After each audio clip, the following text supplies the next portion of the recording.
Hi Mark, my name is Yi and my English name is Ian. My student number is 53. I'm a freshman majoring in English department.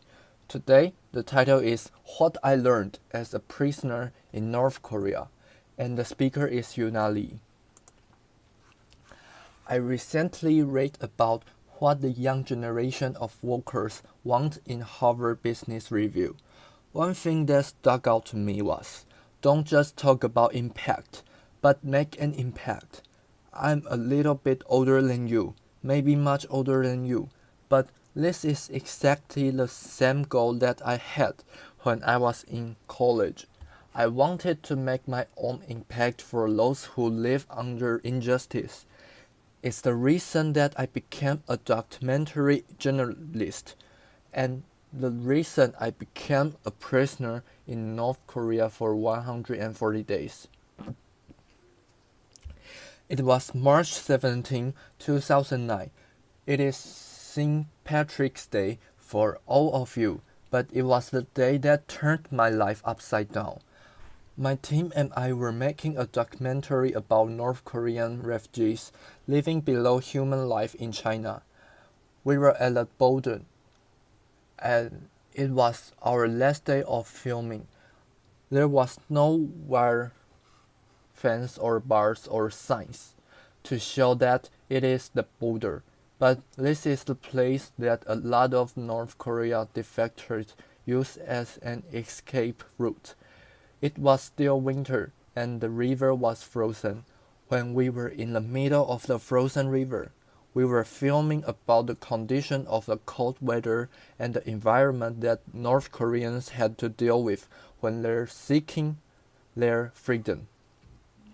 And suddenly, one of my team members shouted, "Soldiers!" So I looked back, and there were two small soldiers in green uniform with rifles, chasing after us. We all ran as fast as we could. I prayed that, please don't let them shoot my head. And I was thinking that if my feet are on Chinese soil, I will be safe. And I made it to Chinese soil. Then I saw my colleague Laura Ling fall on her knees. I didn't know what to do at that short moment, but I knew that I could not leave her alone there. When she said, "Yuna, I can feel my legs." In a flash, we were surrounded by these two Korean soldiers. They were not much bigger than us, but they were determined to take us to their army base. I begged and yelled for any kind of help, hoping that someone would show up from China. Here I was, being stubborn toward a trained soldier with a gun. I looked at his eyes. He was just a boy. At that moment, he raised his rifle to hit me, but I saw that he was hesitating. His eyes were shaking, and his rifle was still up in the air. So I shouted at him, "Okay, okay, I will walk with you." Then I got up.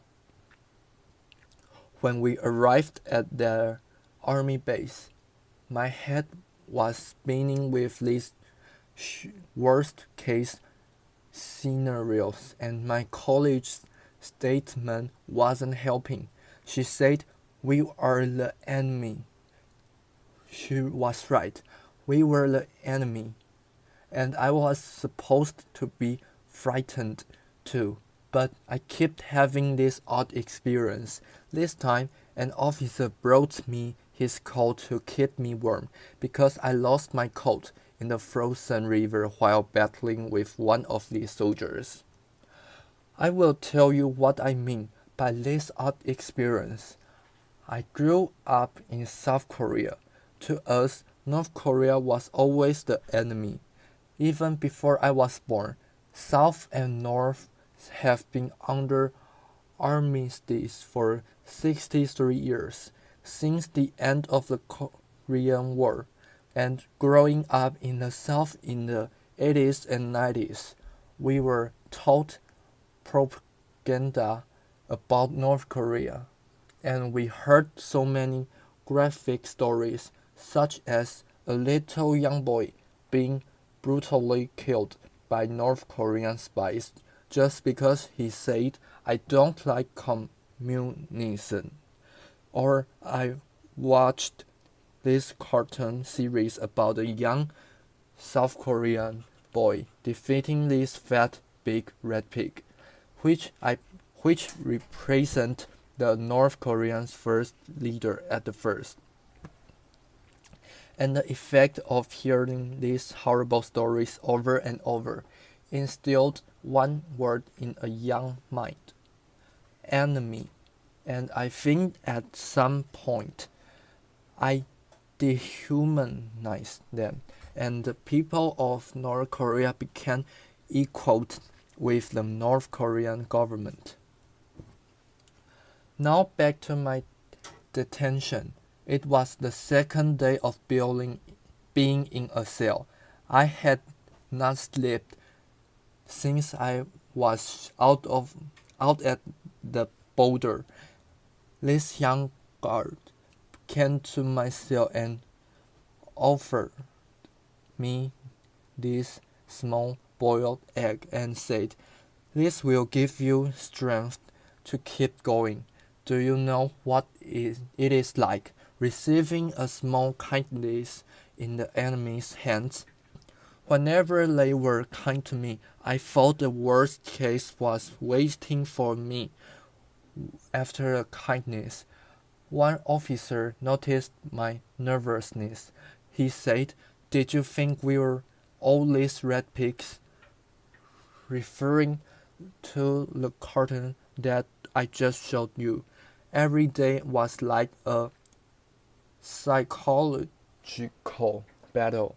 The interrogator had me sit at the table 6 days a week and had me writing down about my journey, my work, over and over until I wrote down the confession that they wanted to hear. After about 3 months of detention, the North Korean court sentenced me to 12 years in a labor camp. So I was just sitting in my room to be transferred. At that time, I really had nothing else to do, so I paid attention to these two female guards and listened to what they were talking about. Guard A was older, and she studied English. She seemed like she came from an affluent family. She often showed up with this colorful dress and then loved to show off. And Guard B was the younger one, and she was a really good singer. She loved to sing Celine Dion's "My Heart Will Go On," sometimes too much. She knew just how to torture me without knowing. Loved her. And this girl spent a lot of time in the morning to put on makeup, like you can see in any young girl's life, and they love to watch this Chinese drama, a better quality production. I remember Godby said, "I can no longer watch our TV shows after watching this." She got scolded for degrading her own country's produced TV shows. Guard B had more of a free mind than Guard A, and she often got scolded by Guard A whenever she expressed herself. One day, they invited all these female colleges, I don't know where they came from, to where I was held, and they invited me to their guard room and asked if one-night stands really happen in the US. Laughter.